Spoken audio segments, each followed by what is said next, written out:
La seule forme de faiblesse qui effraie les hommes, c'est faiblesse sexuelle. Oh, oh.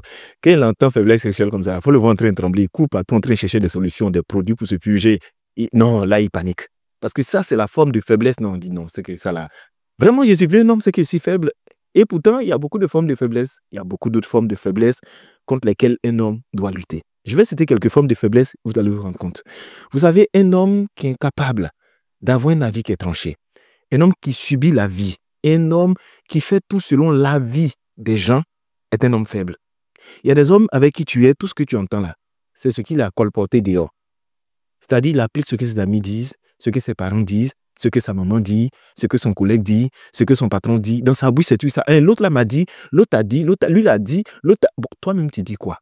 Les autres ont dit, on a compris, mais toi, tu dis quoi? Un homme qui est incapable d'avoir un avis qui est tranché, de prendre une décision qui l'arrange, incapable de s'asseoir pour réfléchir à la situation et trouver des stratégies et prendre une décision qui est ferme, selon ses propres convictions, est un homme faible. Et il y a beaucoup d'hommes qui sont faibles. Un homme qui subit la vie est un homme qui est faible. Parce qu'un homme doit être capable d'affronter la vie avec le cœur d'un homme. C'est quoi j'appelle subir la vie? C'est quelqu'un qui se plaint en longueur de journée. C'est un homme qui est fort dans la victimisation. Ce n'est jamais lui de sa responsabilité, c'est toujours la faute de l'État, la faute de ses parents, la faute du système. C'est parce qu'il ne connaît pas les gens sont contre lui, lui là ne veut pas m'arranger, j'appelle lui, il ne veut pas m'aider, il va voir, le jour ça va aller chez moi là, je vais me venger. Toi, tu n'es pas encore devenu quelqu'un, tu es en train de penser à ta vengeance. Un homme qui subit la vie est un homme qui est faible. Une autre qualité de faiblesse au niveau des hommes, c'est un homme qui explique tout, pas à tout et à tout le monde. Il y a des hommes qui parlent beaucoup. C'est-à-dire ça, c'est un trait de caractère qui est très féminin que d'autres hommes ont. Dès qu'il est impliqué dans sa maison, il prend son téléphone en même temps. Il va expliquer à sa copine. Ils ont des amis femmes dehors. Il va expliquer ça à sa maman. Il va expliquer ça à son ami. Tout ce qui se passe dans sa maison, là, tout le monde est au courant de ça là-bas. Incapable de régler la situation avec la personne à laquelle il vit. Mais tout le monde est informé. C'est-à-dire en train de faire des réunions, de laisser des notes vocales dans les groupes WhatsApp de sa famille, en train de salir sa femme, en train d'accuser. Souvent, quand tu regardes ces comportements, tu te dis, mais c'est quelle forme de faiblesse là? C'est une forme de faiblesse. Un homme qui n'est pas capable souvent de garder des choses pour lui, de faire la différence entre ce qui peut être dit sur la place publique et ce qui est très intime, de pouvoir régler les choses en privé et en cachette. Un homme même qui parle trop, qui parle beaucoup dans tout, c'est un homme qui est faible.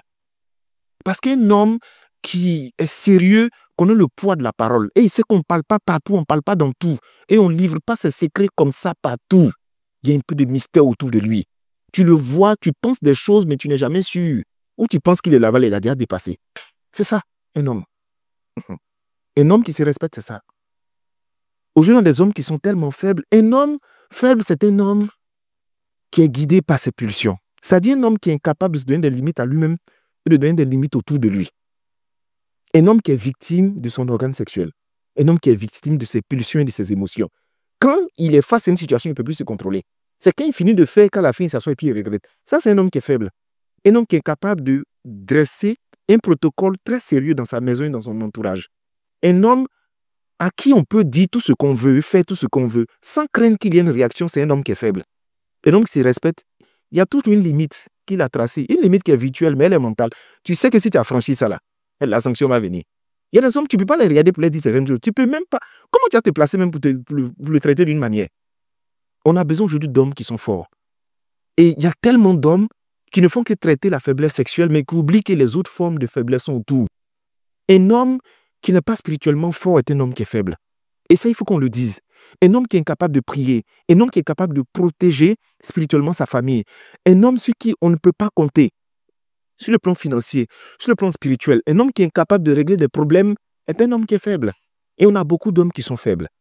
Bon, je n'aime pas trop le thème garçon-princesse, mais malheureusement, il y a d'autres, ce n'est pas princesse, c'est reine. C'est vrai. Un homme qui est dans la maison et puis des choses peuvent arriver à sa femme et à ses enfants et il n'est pas averti spirituellement, c'est un homme qui est faible. Logiquement, le chef de la maison doit être quelqu'un d'éveillé sur le plan spirituel. C'est vrai que nous sommes occupés, on cherche de l'argent, on travaille, mais il réserve toujours un temps de connexion avec Dieu. Parce qu'on ne peut pas venir frapper ta maison si on n'a pas ligoté l'homme fort de la maison. Mais l'homme fort même là, c'est le plus faible de la maison. Donc quand on vient qu'il y a les attaques comme ça, lui, on le met de côté.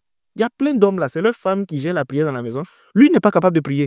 C'est elle qui prie et il ne prend même pas ça au sérieux. Quand on lui dit viens on prie, oh, il faut laisser ça là. Le plus important, écoute, un homme qui est fort, c'est un homme qui est fort spirituellement. C'est un homme qui voit les choses venir de loin. On ne peut pas le surprendre.